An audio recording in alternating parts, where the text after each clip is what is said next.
Hello, everybody. So today we're going to be talking about some friendly reminders that we may tend to forget. So the first one I'd like to start with is copyrighted material. We oftentimes forget that copyrights exist. And when we're on the MLS, every photo you see is copyrighted to the photographer, whether that photographer be the agent or professional photographer. And unless the photographer has given you a photo release as part of the transaction when you purchase these professional photos of your new listing, you do not have the right to use those photos after that transaction has finished. So in other words, if a future agent calls you and says, hey, I see you had that house listed on Main Street 3 years ago. I'm getting ready to list it for sale. May I use your photos? The answer is no. They may not use your photos. You can give them the photographer's information, and they can ask the photographer if they can use his or her photos, but they are not your photos to give. It's not your copyright to extend to other people. Now, I would say to be very safe, even if the photographer has given you permission through a copyright release for these photos, just do the professional courtesy of reaching out to that photographer and saying, you know, another agent in town is getting ready to list that listing you and I took photos of. How would you feel? They've asked to use the photos. How would you feel about them using the photos? Because again, even though they've given a copyright release to you when you purchase those photos, unless they've also given you ownership of those photos, that release is really just giving you permission to use them. You to use them, not to just let anybody in the future use them, okay? So photos are copyrighted, and we're all very familiar with that. However, you may not have known that the descriptions you put on the photos in the MLS are copyrighted. The public remarks that you put on the MLS are copyrighted. So if you are listing a property that was for sale some time back and you're just copying and pasting the public remarks from the previous agent, I would definitely frown on that. I would ask you to rework it somehow. Take yourself back to high school and college when you had to write a paper and you went online and found some information, or to the encyclopedia in my case, and found some information and you wanted to put that in your report. You were going to have to rework the way it was written some, right? That was to avoid plagiarizing. So public remarks are the same way. So are the photo descriptions.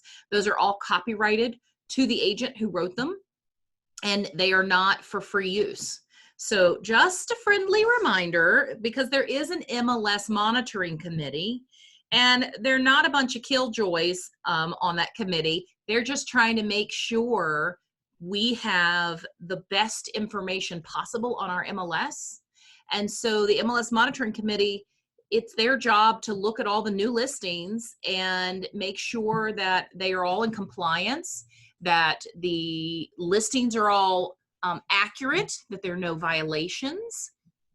And then if they find something that needs to be corrected, if there is a violation, then they're going to send a little love note to you anonymously, and it's going to point out what the problem is. I appreciate that when they do, because I get a copy, when they do flag a new listing or a listing that has a violation, they oftentimes are very descriptive about what needs to be changed. Sometimes it's as simple as it's supposed to be a front photo of the house as a front of the house as the primary photo, or you know, your directions don't function properly, or you have 10 bedrooms listed. Does it really have 10 bedrooms? So, you know, again, these are not just random people who are wanting to tattletale on you. This is the actual MLS monitoring committee, and it's their job to make sure our data is as accurate as possible. So please take it for what its intent is, which is just to make sure all of our information is as correct as possible. So for those of you who just joined us, we were covering that not only are listing photos copyrighted, but so are the photo descriptions, the public remarks. All of those things are copyrighted. So you should not be copying and pasting past agents' public remarks into your new listing. So just a friendly reminder there. Now, we're gonna, if anybody has any questions about that, feel free to ask me. If you don't, we're gonna move on to termination versus release. What's the difference when you use them, when you would not want to use them? Does anybody have any questions about copyrighted material yet? Anybody? Okay. So, unfortunately, part of our business sometimes involves transactions falling apart.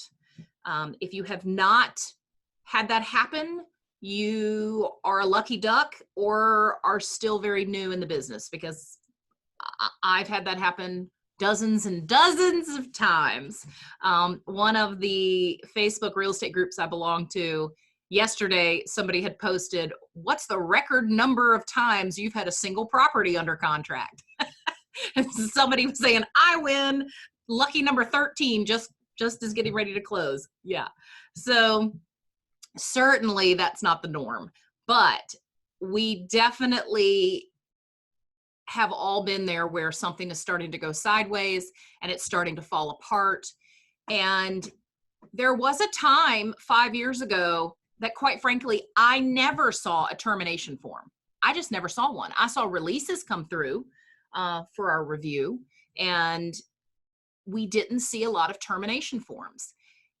Once I started to see a termination form, I really studied on what was the difference between the termination and the release, and they do serve very different purposes. And I just constantly am trying to explain to you guys when to use which one. If it is a very clear end of a transaction, like the buyer has lost their job and they've now gotten a letter from the lender stating that financing will not be going through, that is a very, very obvious termination and release on a contract, okay? No one's gonna argue, "Well, buyer, you need to buy it anyway." They obviously can't buy it anyway. So on those that are very clear and concise, it's very obvious that this transaction is not going to go through to closing, then it is the responsibility of the party who is terminating the contract to draw up a termination form and a release. Now, the purpose of the termination form is to put the other side of the transaction on notice that you are terminating the contract and you are not moving forward. Now, the termination form is a unilateral form. It does not require signatures by both parties. Instead, one party is signing the termination and putting the other party on notice. It does not require the signature or even the agreement of the other side of the transaction. Now, the release is bilateral, and it requires both parties to sign it for it to be legally binding and to be in force. So in the case of our buyer who has lost his job and is no longer able to achieve financing, it would be the buyer's agent's duty and responsibility to draw up a termination form and to mark in the reason the financing clause from the purchase agreement, okay? And then the buyer's going to sign the termination form. And as the buyer's agent, I'm also going to be filling out the release, because the purpose of the release is to let both parties walk away from the transaction with a promise to each other that there will be no further legal action, okay? So the release has language in it that you're going to, both parties are going to release the other party from any and all further obligations on that contract and not seek legal action later. That is why it requires both signatures. The release also handles the distribution or the disbursement of the earnest money deposit. Who's going to get it? The termination does not discuss that. That's not the purpose of the termination. The termination form's only purpose is to give notice to the other side of the transaction that you are terminating the contract. Now, so in the case of our buyer who's lost their job, there's going to be a termination form and a release form signed by the buyer.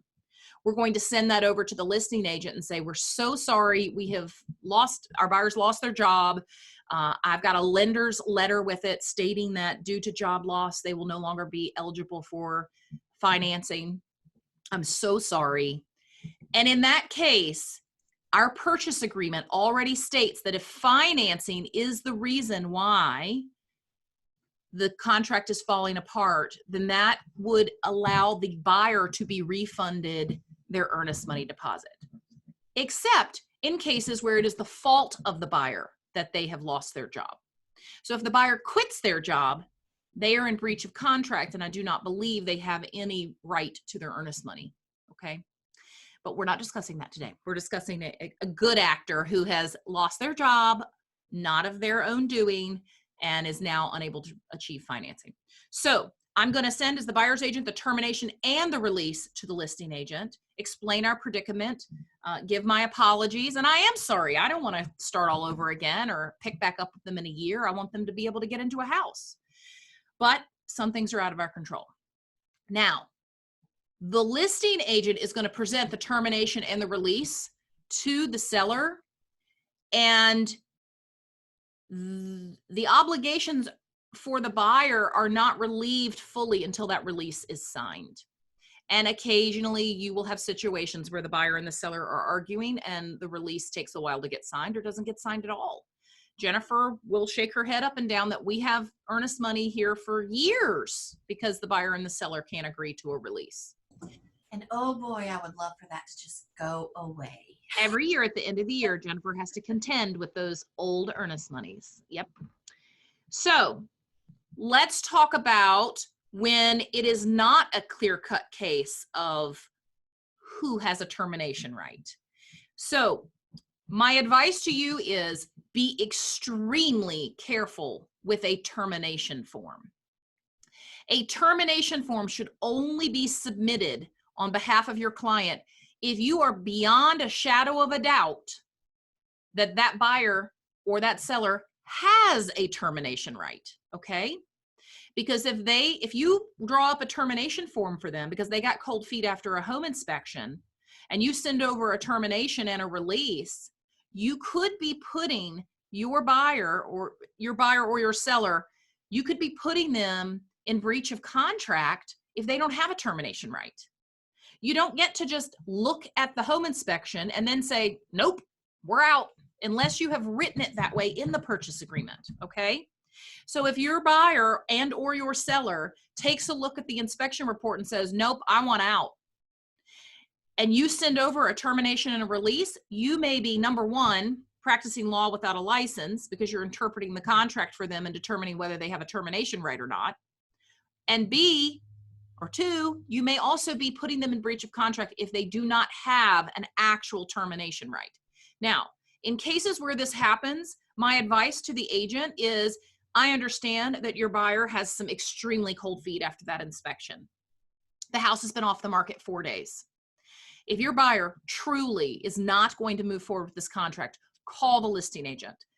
Tell them the situation, tell them how sorry you are that this is what has happened, and draw up a release. You can send a release to a listing agent and not be in breach of contract. That's just a friendly request. Hey, pretty please would you release us from this contract? But my advice is not going to be to send a termination, because then they would be in breach of contract for terminating when they don't have a termination right, okay?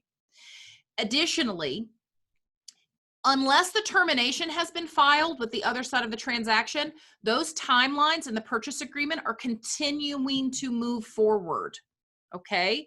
The purpose of the termination is to stop the contract timelines from moving forward.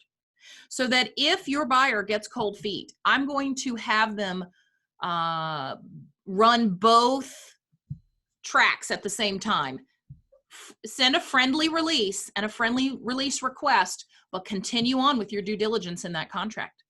Do not put a hold on the financing. Do not terminate the financing, because then you could be in breach of contract.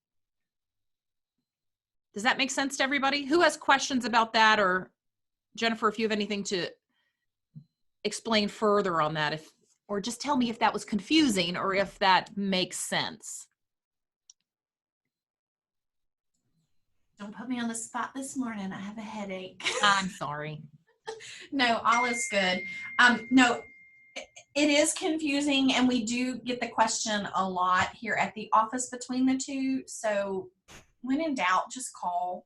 I know most of you guys on here are seasoned agents, but still there's instances that it's just best to call because things are changing in the real estate world.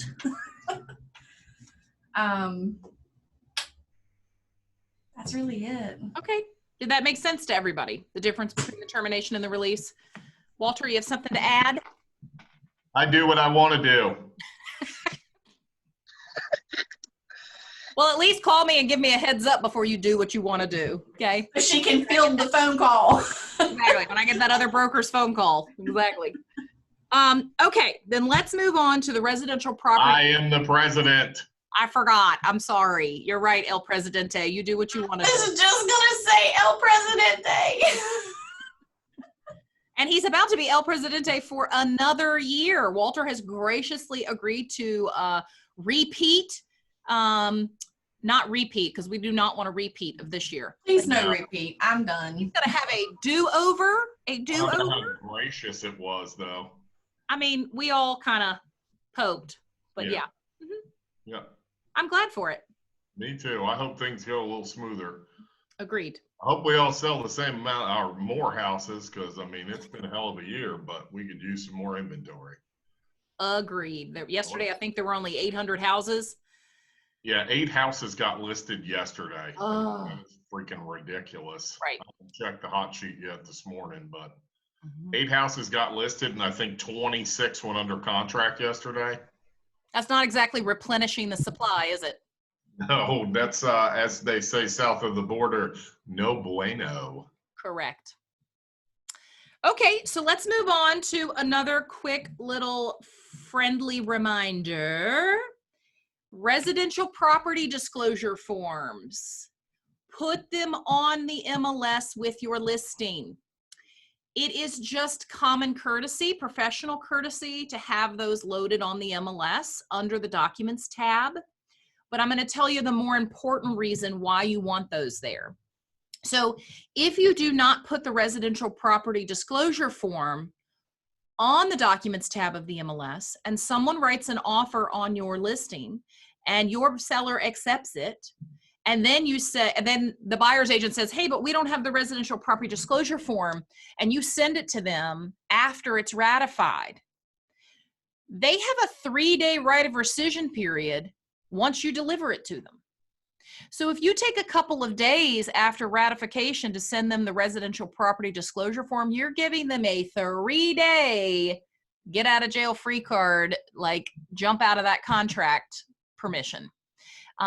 Your seller is going to be very, very displeased with you if they've done a home inspection, have some cold feet, and the buyer says, you know what? We only got that residential property disclosure form yesterday. We're going to go ahead and terminate, use our right of rescission period and terminate. Your seller is going to wonder why you did not promote their best interest, which is a code of ethics article.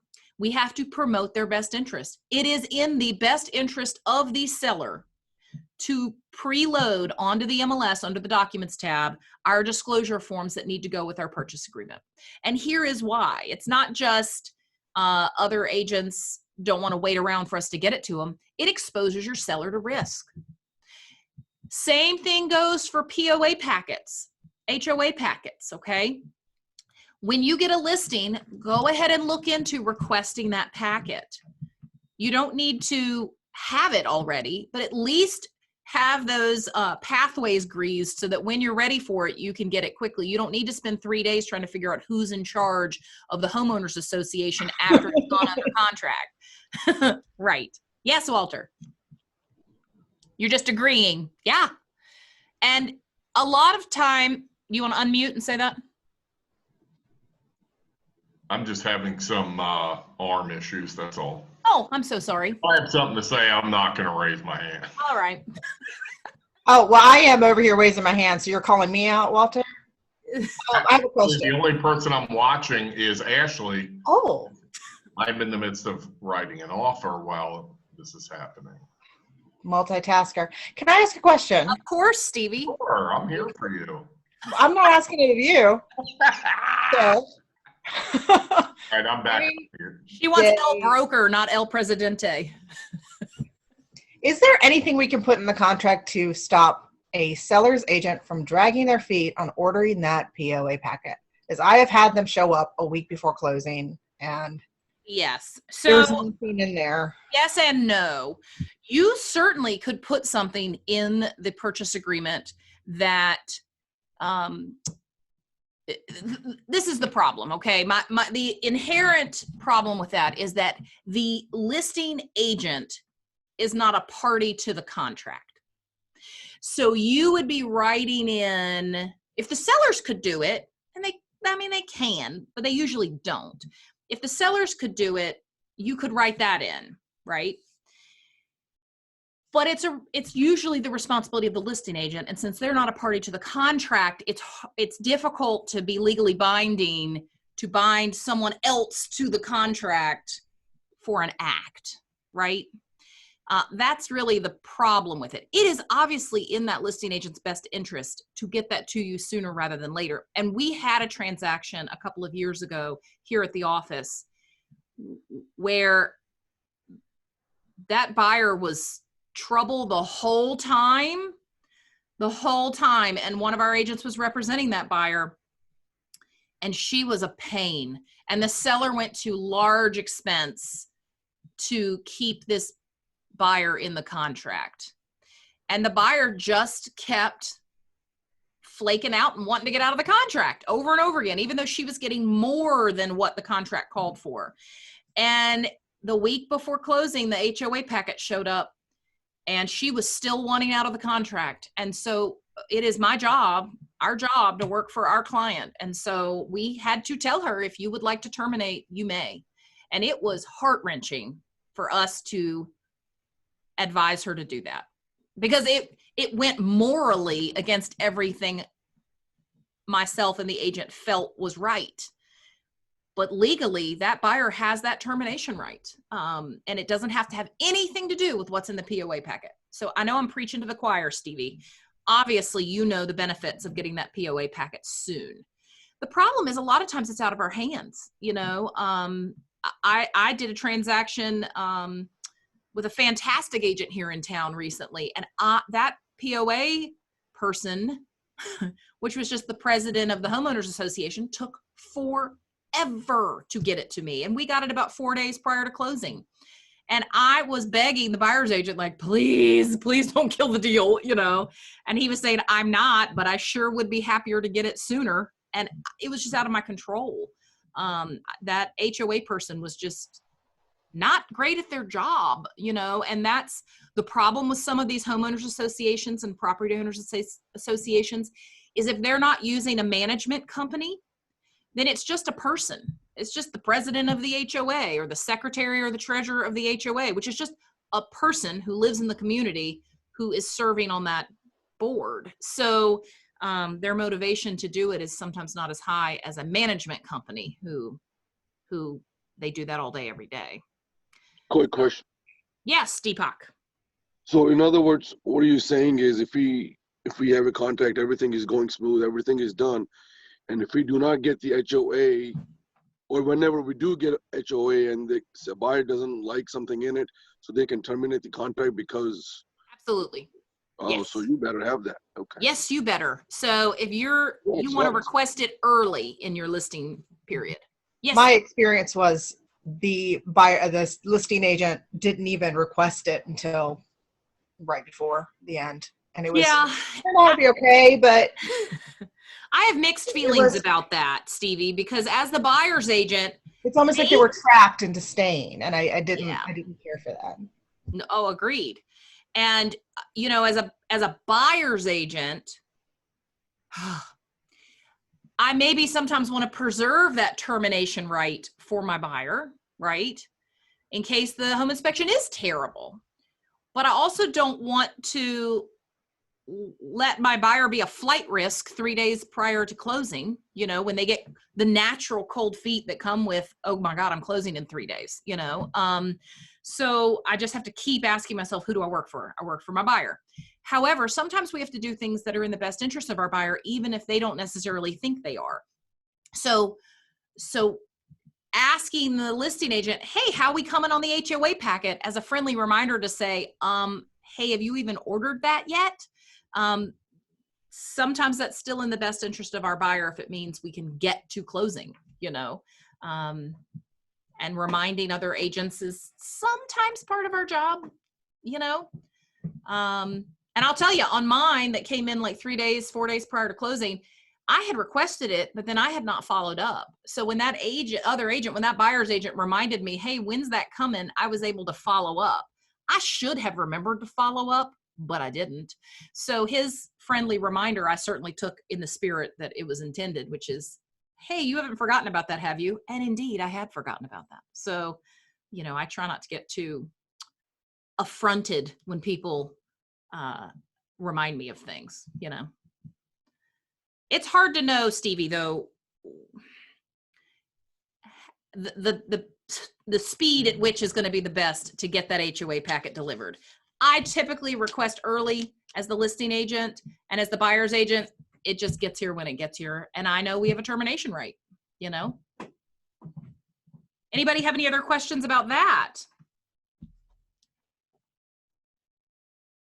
Okay. Well, we're going to move on to my last friendly reminder. It is the end of the year, folks. It is the end of the year of all years. So I just want to remind you that in January, we will still be doing our goal setting workshop. We have a goal setting workshop every January, usually in person. Obviously, I don't think it will be in person this year. I got to tell you, our company crock pots have been very sad this year. We have not made anything to eat because we haven't gathered at all. But this January, we are probably still going to be Zoom only. I just don't see in a month's time that we will be back to gathering. So we will still have our goal setting workshop. I will still be sending you the worksheets, and we will still be setting our goals for 2021. Some of you got some, you know, big goals ahead of you because you had your best year ever this year. You know, we had a lot of agents have their best year ever, and it just makes us so excited here, truly. In fact, Daddy, just so he could nerd out a little bit, we printed him off everybody's sales so he could just sit at his desk and go over everybody's sales. And he was just grinning from ear to ear. He's just so excited for everybody that everybody had a good year. So if anything went right this year, it was real estate flew off the shelves. So I'm just going to give you some friendly reminders today, and these are on your agenda that I emailed to you. Go ahead and start gathering together your end of year stuff. Do your end of year business planning. Go ahead and get your bank statements printed out before they go away, because if you're like me, they're online only. Go ahead and get your list of deductions spelled out. If you've never done it before, go ahead and make yourself a master list, a master spreadsheet of deductions you typically do in a year. That way you're not reinventing the wheel every year when you're trying to do your taxes. You can just plug those numbers in instead. So it might be a good year to go ahead and get a spreadsheet set up and list your deductions and add to them every year. So if you have a different deduction next year, you're going to add that onto the spreadsheet. And then you can just use that year in and year out. Go ahead and take a look at your money. Do you need some more deductions? Have you made too much income? Do you need to buy some things? Jennifer and I here at the office, you know, we do that every year at the end of the year, and we spend a little money on, you know, some office supplies we still need. It's a great time to buy 2 cases of paper, you know, and it's a great time to buy, you know, toners for your copier and get those deductions in before the end of the year, okay? Those are all write-offs, obviously. And compile your data on your personal performance. So go ahead and get out your spreadsheet and put in all your closings. And one thing I like to do, which is super painful, but very important, is I like to do a spreadsheet of what commission I would have made had I not been quite so nice / pushover this year. Because I'm always amazed at how much money I gifted to people this year. So Jennifer, I see you looking real guilty there. So every year I tell myself next year, I'm going to be more of a hard ass. And I'm not so sure that ever happens, but at least I'm being honest with myself and looking at that every year. Do not give your money away. I know, Walter, I know. Doing that. Thank you, Walter. If I could, I'll take that clip, everybody, and I'll cut it out of this video. And when you need it, just let me know, and I'll send you Walter's face telling you to stop giving your money away. And you could just put it on repeat before you go into that listing appointment. But that is something, again, very painful, but I look at every year. Okay. Now, my sister bought a house this year. That I'm just always going to do that. How many houses is she going to buy in her life? Not very many. So I'm going to gift her some money every time. But there were lots of people who aren't my sister who I gave money to this year. So that is part of my end of year business planning, to be really honest with myself about next year. Okay. And maybe what I want to do is tell myself, I know I'm going to give away some money next year. So I'm going to look at what I gave away this year, and I'm going to decide how much I want to give away next year. If that's a business practice I'm going to do, maybe I want to firm it up a little bit and make myself a cap amount that I'm willing to give away. I'm willing to give away $5,000 next year in commissions. And once it's gone, it's gone. And I can't help anybody else. I'm going to have to be a little more mean. I'm going to have to decide that those buyers and sellers have to have a friend better than me. Okay, that they can ask for $500 from. Okay, so just a little tip from me, because I am the queen of too nice sometimes. So also, when you're compiling your personal performance data, use that for your goal setting in January. So if you're able to go ahead and get your report done in December of what your sales were this year, then you're more apt to be able to be a critical thinker in January when you're trying to figure out what you want 2021 to look like. Okay. You got to have what you did to see what you want to do, right? Don't quote me on that. That was a terrible quote. That's not going on a plaque on my wall or anything.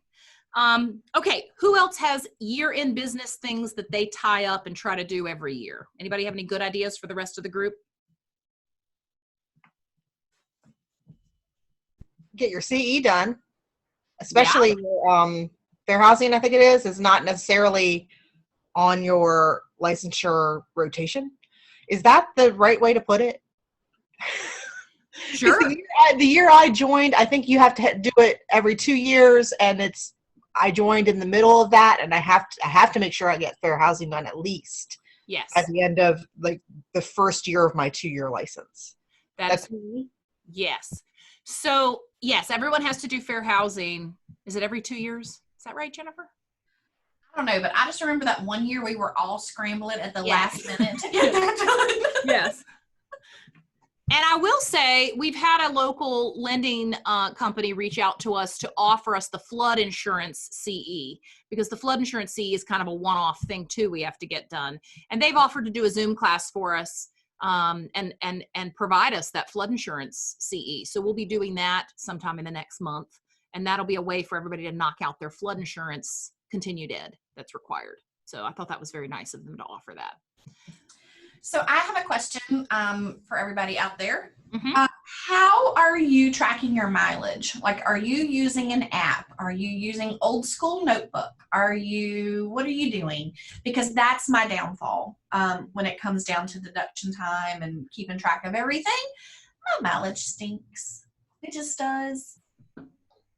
I use a notebook, and I will tell you this too. I guess it was back 2007 maybe. A guy came to town and did a class on tax deductions and taxes for real estate agents, blah, blah, blah.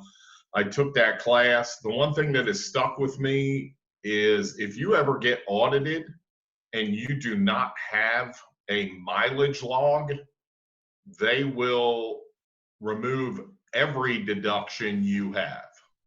You have to have a mileage log to prove your mileage, or no deductions will be allowed, period, no matter what they are.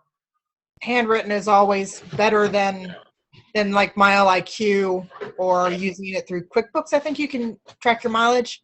But one of the things, Ways. also, you can't track your mileage from your house to the office. Right, right. And I think a lot of people think as long as it's real estate related, it works. No, if you go to the office. That's your commute. Mm-hmm. Yes. So the good thing is, figure out a client on the way to the office. You can drop in and visit. Or go to the post office and mail one of your clients a handwritten note. There Yes. you go. I know that sounds crazy. That's a great tip. So mainly, basically the best way to do it is just a handwritten log, pretty much. Yes, my CPA told me years and years ago, 15 years ago, every year at the end of the year, go to staples.com, buy one of those tiny little tiny, calendar, like 2021 little journal notebooks, and throw it in your glove box and keep it on there. Then you've got one every year forever. And what it shows, if you are ever audited, is that you do the same thing every year, that you have a pattern of how you keep track of that. You don't end up being like, oh, well, here's this piece of paper, loose leaf piece of paper that I've been keeping it on that looks crisp and new. See, that's me. That's me, because it's like I tried the online, I tried the app on the phone. Like I just can't get into a good groove, and I know I need to. So one of your year-end tasks is purchasing a small journal calendar for the next year. Sharpie the year on the front of it and put it in your glove box and just begin using it. That'll And be leave it on the seat of your car. So if you put it in the dashboard, you'll start driving and you won't. Yeah. If you put it in the seat of your car, you'll have to pick it up to get in the car, and you're like, oh, I'm holding it. I've had to do this. It's taking me forever to, and I did it yesterday. I showed a house yesterday, and halfway up down the street, I realized I didn't write it down. So I have to kind of finagle it later, which you can do. Yeah. And it's practice like anything. It took me 10 of these Zoom classes to remember to hit the record button right away. So, it's just practicing and making that muscle memory. Anybody have any other tips? Yes, please. So with the tracking of mileage and submitting that as a write-off, I know that when you use your vehicle for more than 50%, work, that it affects the tax break you get on it being your primary usage vehicle. Is there one that outweighs the other, since this is my first actual year with that? My CPA makes that determination every year. Okay. He decides every year which is going to be the better route for me to go. Yeah. All right. Thank you. And sure, Amanda. Daniela, did you have a question? Actually, that was my question too. It just got answered. He assesses my sales every year and decides which is going to be more advantageous for me. And he looks at it every year to decide. Almost always my mileage outweighs. So Carla, the QuickBooks app, is that something that you just download on your phone and it picks up your travels that way? Carla was saying that she's bad at paper tracking, so she uses the QuickBook app and it automatically tracks her trips. That's awesome. Yeah, I downloaded it on my iPhone. So everywhere I have my phone, it tracks my mileage everywhere I go. And then I just go in once a week and alter it. Okay. Cool. I see. That might be better for me. Yeah. And I use Mileage All the IQ. paper tracking It stuff. does the same thing. Okay. So Andrea's saying Mileage IQ does the same thing. I'll throw that in the chat box. It gives you the option of whether it's personal use or business use. So you just swipe one direction or the other. And then once you swipe, then wherever you're driving, it tracks that and automatically puts it in there. Cool. Cool. All right. Thanks, everybody. All right, guys, we've got to wrap up for today. I am so appreciative, as always.